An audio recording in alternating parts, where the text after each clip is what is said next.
Welcome to Jagannadh kitchen. శనగలతో చిల్డ్రన్స్కు ఒక snacks చూపిస్తున్నానండి.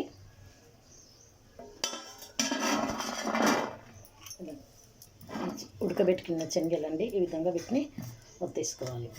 అన్నిటిని ఈ విధంగా ఒత్తి పెట్టుకోవాలండి. వీటిని అన్ని చూడండి ఈ విధంగా. దీనికి తగినంత నూనె పోసుకుందామండి, ఎక్కువ ఉండొద్దు.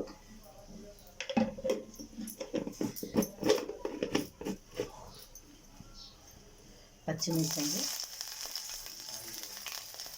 కరివేపాకు, అల్లం,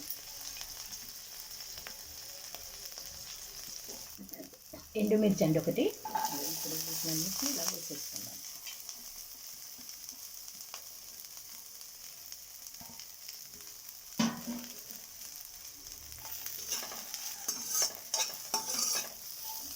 ఒకసారి ఇలా కలుపుకొని ఇందులోకి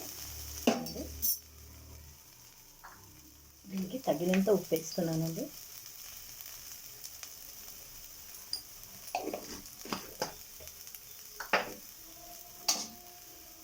పసుపు అండి,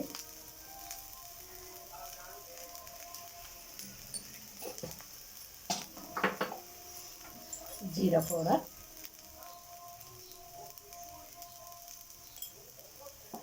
ఒకసారి వీటిని కలుపుకుందామండి.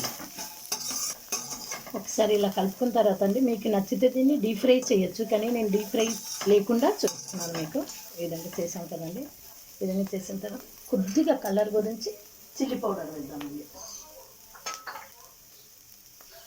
ఇది చాలా బాగుంటుందండి, కానీ ఫ్రై కావాలి. ఇదండి, ముందుగా ఉడకబెట్టి జగన్నాథ్కు ఆఫర్ చేశానండి. శనగలు చూడండి ఈ విధంగా తినడానికి ఈ విధంగా చేసి పెట్టుకున్నాను. కొన్ని శనగల నుంచి మీకు ఈ రెసిపీ చూపిస్తున్నాను. ఈ విధంగా ఫ్రై అయ్యే విధంగా చూసుకొని తీసేసుకోండి.